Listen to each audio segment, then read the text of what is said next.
Okay, team, part 3. So, if you took a break, remembering what hegemony is, the idea that one ruling class and their ideas and beliefs are considered the cultural norm, and of course, a social norm is a behavior or a cue within society that is considered normal or common, used by social groups to determine what is normal and abnormal.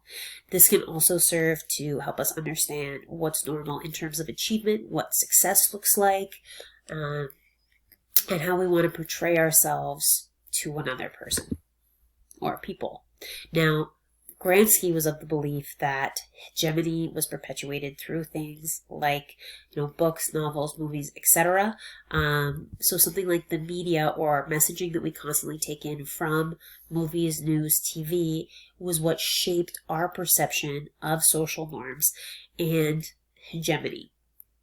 So these messages that we continue to see, we believe, and then we feed into them. So for example, daily shopping makes you happy. This serves to, the online shopping craze that is going on right now as people are at home and they're looking for things to feel better. Even just retail therapy, had a bad day, like hit the mall.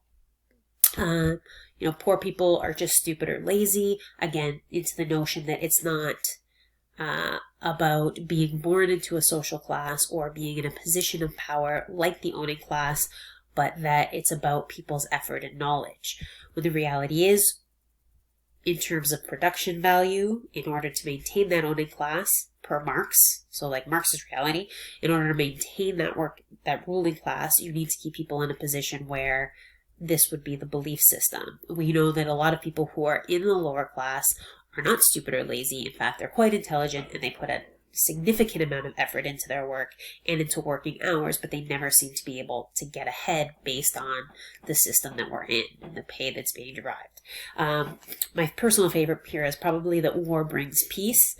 The idea that in order to keep society safe, we have to be able to engage in military combat and conflicts and fight. That spending money on militaries and invading other places is necessary in order for peace.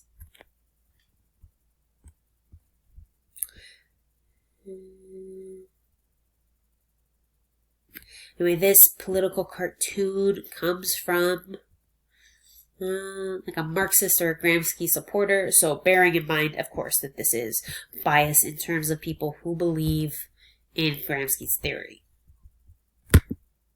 Cultural hegemony. Gramsci believed that people gain power because society chooses to believe them when they say that they're powerful. So, really, people's power only comes from us consenting to their power. You can think about this in terms of governments. Like a prime minister or president is only in charge of making decisions because they've been given the power to do so through voters who have consented to their leadership. Now, if you take that and you transition it not just in terms of government, but in terms of places where we see other power, whether it's, wealth or fortune, etc., that power has come from us giving it to the powerful. So, for example, if I spend money on a new iPhone 11, my iPhone 7 worked, but I decided I wanted to spend money on that iPhone 11. By continuing to not just buy one Apple product, but a second Apple product, I'm continuing to give power to the higher ups at Apple. Now, when you think about the people who are working at Apple in the stores that are actually doing, the face-to-face, that are troubleshooting, that are selling the products, what they're making by comparison is going to be nominal, even though they're doing the frontline labor. But by continuing to pay for this phone, I am allowing Apple to pay those employees the wages that they're getting for the expertise that they have, and then amass the fortune up top, keeping the power where it stands. Society is dominated by one ruling class who secure consent through other groups' acceptance of dominant values, which become the social norm. So, again, by purchasing that phone, I've consented to the dominant value that it's okay to pay workers, working wage, and the owning class to amass profits.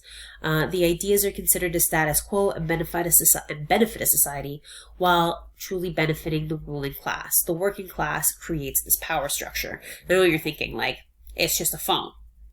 It is, and it's not. By buying that phone, I've agreed, or I am suggesting that I agree with the fact that workers are being paid substantially less. Now, I'm also consenting to the fact, or I'm feeding into the idea that if I continue to buy this phone, it's okay for the working class as a whole to make less than upper owning classes. And I'm okay with being in that class and spending my money on something maybe that I don't necessarily need, because I think it will benefit me. So I think it benefits society to have the new phone with the new gadgets and the higher data, but is it really benefiting society to spend more money? Now, granted, if you are a capitalist, unlike Marx, you're going to say, well, it does benefit society because it allows for jobs at all. And there is the flip side to this, which we're going to look at later in the week. Now, just another way that you want to look at hegemony is that due to our consumption, we give power to cultural hegemony. So if I use that iPhone example, essentially I'm using funds that I could have saved because I bought into the idea that the need for the newest product is better. So this is our example. Need for new in terms of products. My iPhone 7 works fine, but I am fearful that if I have a really great moment in life, that my iPhone 7 camera isn't as good as an 11 Pro, and I need that 11 Pro to really capture that moment. So it's a promise of an easier or more status-filled life. The same thing is true if I take my iPhone 11 phone out, my iPhone 11 out, it's going to have a different sort of cachet in terms of status than if I take out an iPhone 7 or an iPhone 6, which does the job that I need it to do, accesses the internet. I can use Waze, I can take photos, I can check my emails, and I can get in contact with people I need to contact. But the status attached to the 11, combined with that fear that I need the better camera because newer is better, caused me to spend money on a phone I don't necessarily need.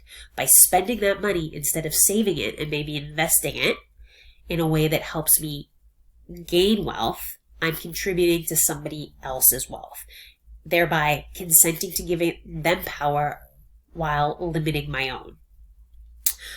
Continuing to spend money sends the message of success instead of banking savings to invest and actually move into the ruling class. So again, if I think about that comparison model, I'm sending the message of success by having the newest things, but am I actually successful if I don't have the banking behind it? I'm promoting the idea of success and that I live a certain status of life, but if I don't have the actual investments in terms of a bank account, then I'm not actually in the ruling class that I'm trying to emulate or look like because of that hegemony. So essentially, by trying to keep up with the demands of the owning class, or by trying to keep up with the demands of consumption that are placed on us by society, newer is better, looking younger is better, being fitter is better, like this game is better, this car is better, these clothes are better, whatever the consumption value is that we're feeding into, more income is necessary, so more hours logged in lower income making positions are necessary in order to look like you're in the owning class. So in essence, you become a slave to your own ideals. At least that's what Marx and Gramsci would believe, right? These are the ideas that are two Marxist thinkers in the way that they view capitalism. Now, again, I said later in the week we're going to look at a different model and a different theory of belief when it comes to capitalism. So keeping these ideas in mind, you're going to move on to the Google Classroom discussion question for today. And then on Friday, actually, next week is when we move into a different view on capitalism. Friday, we're still working on this one. So Friday, you will see a small assignment posted to Google Classroom. Today, you have a discussion. And as always, a reminder to keep working on those ISUs, because as far as hegemony goes, education is power. Think about that. I really didn't need to add that at the end. Recording is weird. Have a good day, everybody.